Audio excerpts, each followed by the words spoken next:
dan untuk itu kita silakan hormat. Akhir kalam wabillahi wa hidayah. Assalamualaikum warahmatullahi wabarakatuh.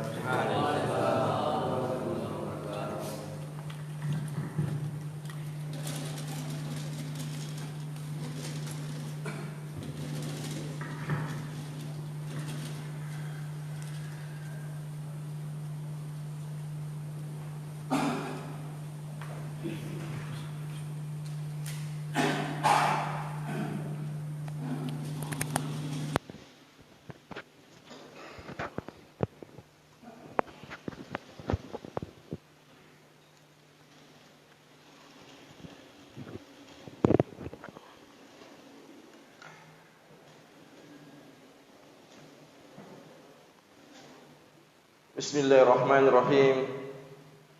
Assalamualaikum warahmatullahi wabarakatuh. Alhamdulillahi rabbil alamin. Bismillah masyaallah la yasuqul khaira illallah. Bismillah masyaallah la yasbiqu su'a illallah. Bismillah masyaallah wa ma kana min ni'matin fa min Allah.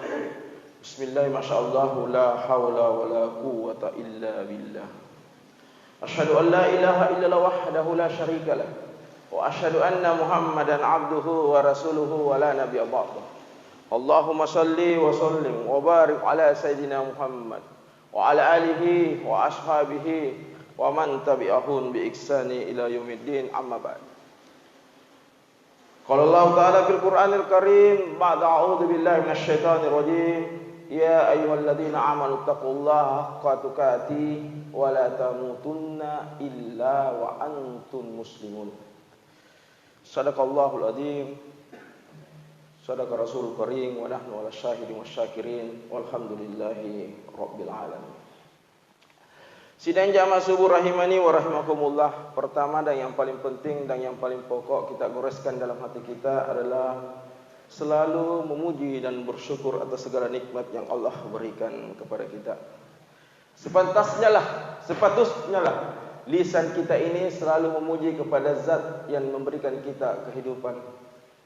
Seharusnya lisan kita ini selalu memuji kepada zat yang memelihara langit dan bumi. Inilah yang seharusnya kita lakukan. Lisan kita selalu memuji kepada zat tidak ada sesembahan selain Dia, yaitu Allah Subhanahu wa taala.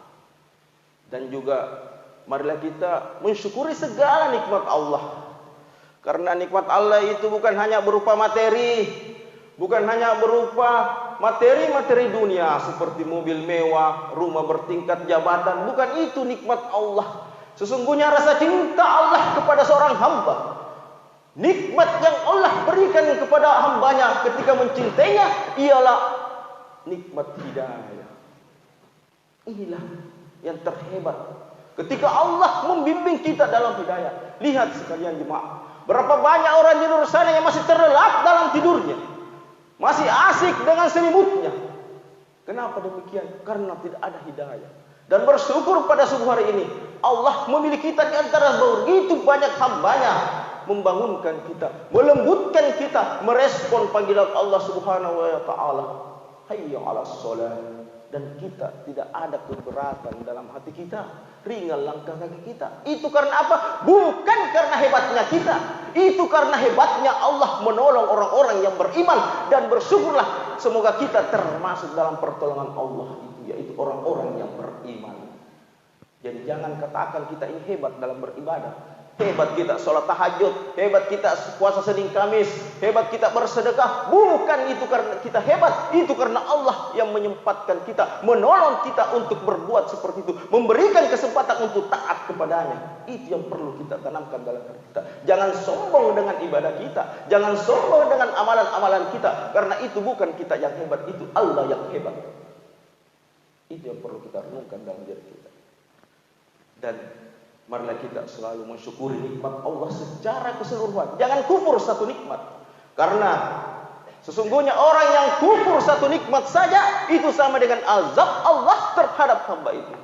Sesuai dengan firman-Nya, la in syakartum la azidannakum wa la in kafartum inna 'adzabi lasyadid. Kama qala Allah Ta'ala.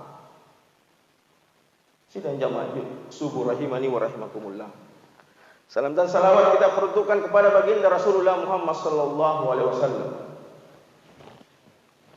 kepada keluarganya, kepada para sahabatnya, dan seluruh umatnya yang selalu itba kepadanya hingga akhir zaman, dan semoga kita termasuk di dalamnya. Sidang jamaah subuh rahimani wa rahimakumullah. Seperti biasanya, Komunitas Pujian Subuh mengadakan sarapan pagi, yaitu santapan rohani, penguatan iman, pasti bahagia. Pagi itu pasti bahagia.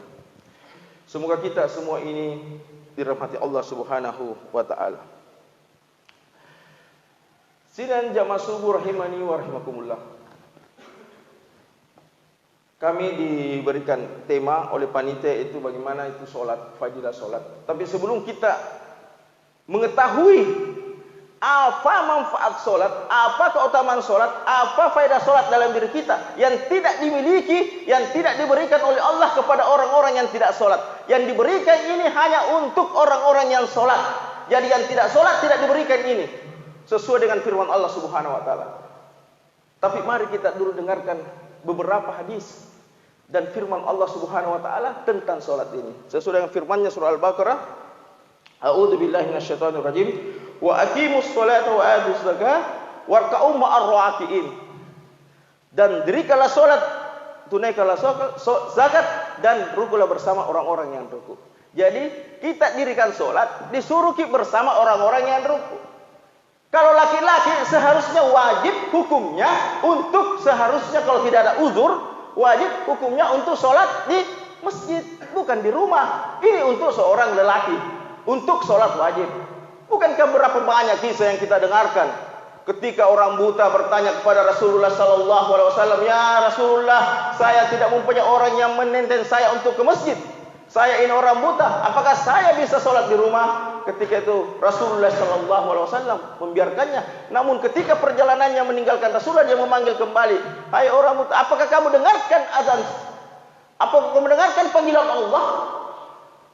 "Na'am." Dia katakan, "Na'am." Iya. Maka Rasulullah mengatakan wajib hukumnya untuk ke masjid.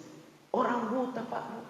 Orang buta tidak mampu berjalan sendiri, tapi disuruh ke masjid. Saking hebatnya masjid ini. Bukankah kita ketahui tempat yang paling Allah cintai di muka permukaan bumi ini bukan istana, bukan rumah jabatan, bukan rumah mewah, bukan istana presiden, tapi masjid. Kelirulah orang yang mengatakan sholat di rumah laki-laki. Piciklah otak orang. Ini Allah yang mengatakan, "Warka'u ma'ar raki'in." Rukulah bersama orang-orang yang ruku. Alasan apa sehingga kita tidak ingin ke masjid? Alasan apa sehingga kita tidak ingin sholat? Kita punya harta mewah. Sesungguhnya hari ini kita katakan bahwa orang yang tidak sholat itu orang yang seakan-akan tidak butuh kepada Allah Subhanahu wa taala, merasa dirinya hebat, merasa dirinya kekuasaannya ada di tangannya, sehingga dia tidak butuh kepada Allah, sehingga dia tidak ingin sholat. Seakan-akan dia yang lebih hebat dari Allah Subhanahu wa taala. Bagaimana kayanya Nabi Sulaiman alaihissalam, dia tetap sholat. Bagaimana menderitanya Nabi Ayub alaihissalam, dia tetap sholat. Bagaimana mulianya Rasulullah sallallahu alaihi wasallam, sudah dijanjikan surga, tapi dia tetap sholat. Sampai-sampai diriwayatkan bengkak kakinya karena sholat. Jadi alasan apa lagi kita? Ini kita bukan nabi, bukan sahabat, bukannya dekat dengan Allah, penuh dengan dosa. Lalu tidak sholat, apa yang kita andalkan? Apa yang kita harapkan untuk di akhirat kelak? Apakah bekal kita sudah siap untuk menghadapi zat yang mengadili kita? Betapa piciknya kita, betapa dungunya kita ketika kita tidak memanfaatkan keadaan hari ini. Kita masih diizinkan untuk bernapas, kita masih diizinkan untuk sehat hari ini. Kenapa kita tidak sholat? Bukankah kematian itu tiba selalu mengintai kita tiap hari? Ini yang perlu kita tanamkan dalam diri kita. Di hadis lain, saya catat di hadis lain ialah inna awwal yuhasab bihi, inna awwal yuhasabun nasa bihi yaumal qiyamah min a'malin as-shalah. Yang pertama dihisab adalah amalan seseorang adalah salat, rajin bersedekah, naik haji, puasa Senin Kamis, membangun pesantren, membangun madrasah, tapi tidak sholat, tertolak semua itu. Faidah sholat, apabila baik sholatnya, maka sholat sairu kulli, maka baik pula amalannya semua. Faidah fasadat sari amalihi. Apabila sholatnya tidak baik, maka semua amalannya juga tidak baik. Ini yang perlu kita tanamkan. Mari kita sholat dengan sebaik-baik sholat. Kalau kita sudah memahami ini sholat, kita melakukan sholat, apa yang kita dapatkan dalam sholat sesuai firman Allah Subhanahu wa ta'ala. Yang pertama adalah orang yang sholat benar, orang yang khusyuk sholatnya, orang yang terima sholatnya, orang yang rajin ke masjid, yang pertama didapatkan adalah hidupnya mudah, tidak susah hidupnya. Jadi orang yang sholatnya rajin, sholatnya di masjid, ketika sholat wajib, itu hidupnya mudah. Di mana dalilnya? Surah At-Talaq ayat 2 dan 3. May yattaqillaha yaj'al lahu makhrajan wa yarzuqhu min haitsu la yahtasib. Barang siapa yang bertakwa kepada Allah, Allah akan memberikan jalan keluar dari segala permasalahannya dan memberikan rezeki yang tidak disangka-sangka. Di mana penjelasannya ini ayat? Di surah Al-Baqarah ayat 2.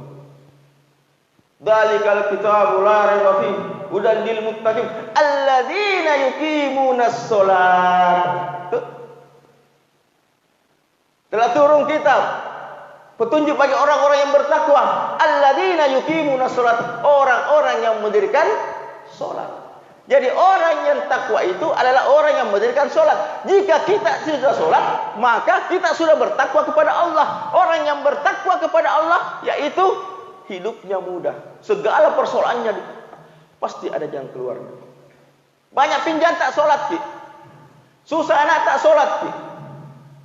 Banyak permasalahan tak, pekerjaan tidak beres, sholat, Ki. Rezeki kurang baik, sholat saja. Ini Allah yang mengatakan may yattaqillaha yaj'al makhrajan. Siapa yang bertakwa kepada Allah, dia akan memberikan jalan keluar. Wa yarzuqhu min haitsu la yahtasib. Dijelaskan surah Al-Baqarah ayat 2. Nah, inilah.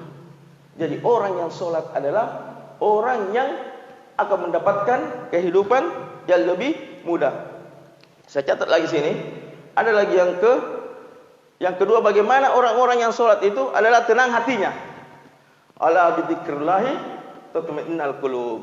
Nah, itu orang yang sholat, orang yang mengingat Allah adalah hatinya tenang. Jadi orang yang sholat itu hatinya tenang. Jadi kalau ada orang yang sholat suka marah-marah, perhatikan sholatnya. Selalu marah-marah, selalu menghina orang, selalu menghujat orang, itu perhatikan sholatnya. Kenapa demikian? Kita perhatikan sholatnya. Ini Allah yang mengatakan, ala bidzikrillahi tatma'innul qulub. Di mana penjelasan ayat ini? Surah Taha ayat 14. Jadi penjelasan ayat ini surah Taha ayat 14, yang mana itu yang mengingat Allah sebenarnya. A'udzubillahi minasyaitonir rajim. Innani Allah la ilaha illa ana fa'buduni wa aqimis shalah bidzikri. Sesungguhnya ini saya adalah Allah, kata Allah. Tidak ada Tuhan yang selain aku, maka sembahlah aku dan dirikanlah salat untuk mengingatku. Itu, ya kan? Dirikanlah salat untuk mengingatku. Ketika kita Allah mengatakan ala bidzikri tatma'innul qulub, yang mengingat Allah adalah hatinya tenang, maka orang-orang yang sholat hatinya tenang. Penjelasan surat Toha yang 14. Ala bidzikrillah. Jadi kalau ada ketika kita sholat, itulah pengingat berzikir yang paling hebat di antara segala zikir. Itulah mengingat Allah yang paling hebat di antara segala yang kita lakukan berzikir. Di dalam sholat sudah ada doa. Di dalam sholat sudah ada penyembahan. Subhanallah, walhamdulillah. Semua sudah ada dalam sholat. Inilah yang hebatnya ketika kita sholat. Karena pengingat Allah yang terhebat ketika kita sholat. Sesungguhnya sholat itu adalah mi'raj. Kita bercakap-cakap dengan Allah. Kita langsung naik kepada Allah. Allah langsung menyaksikan kita. Apalagi sholat subuh, sholat isya. Jangan-jangan sampai kita dikatakan orang munafik. Bagaimana itu orang munafik? Kata kata Rasulullah sallallahu alaihi wasallam, afdal salatul al-munafiqun salatul isya wal fajar. Orang-orang munafik itu yang paling berat adalah salat isya dan salat subuh. Jangan sampai kita dikatakan orang munafik karena kita berat melakukan salat isya dan salat subuh. Ini bukan saya mengatakan, ini Rasulullah sallallahu alaihi wasallam mengatakan bahwa cara satu tanda orang munafik adalah yang berat hatinya untuk salat isya dan salat subuh. Ketika Rasulullah sallallahu alaihi wasallam telah wafat, Umar bin Khattab radhiyallahu anhu bertanya kepada Hudzaifah alaihissalam, apakah saya termasuk orang-orang yang munafik? Karena orang-orang munafik itu dicatat pada saat itu. Dan Hudzaifah menjawab, bukan, kamu tidak termasuk orang-orang munafik. Dan saya terakhir kali untuk menjawab pertanyaan orang-orang yang menanyakan tentang dirinya tentang orang munafik. Jadi marilah kita selalu mendirikan sholat. Sebenarnya masih banyak, ini ada 7 beberapa faedah yang kita dapatkan dalam sholat. Jadi kita bahas 2 saja. Yang pertama adalah hidupnya mudah. Jadi orang yang mudah hidupnya, orang yang sholat itu mudah hidupnya, tidak susah. Ada segala permasalahan sholat saja. Allah yang akan menuntun kita, Allah yang memberikan jalan keluar, Allah yang akan membantu kita. Yang kedua adalah orang sholat itu hatinya tenang. Tenang hatinya, apapun permasalahan yang dia dapatkan tidak pernah susah dalam hatinya. Karena apa? Allah membimbing dia. Karena begitu rajinnya sholat. Mungkin cuma ini yang saya bisa sampaikan. Ada beberapa lagi fadilah sholat. Nanti kita lanjutkan pertemuan berikutnya. Mungkin cuma ini. Lebih dan kurangnya mohon dimaafkan. Jika ada kesalahan itu mutlak dari saya karena kefakiran ilmu saya. Jika ada yang benar itu mutlak dari Allah Subhanahu wa taala, karena kebenaran hanya milik Allah Subhanahu wa taala. Kita tutup dengan ghafaratul majlis. Subhanakallahumma wa bihamdik asyhadu an la ilaha illa anta astaghfiruka wa atubu ilaik. Tsumma hadanallahu wa iyyakum ajmain. Assalamualaikum warahmatullahi wabarakatuh.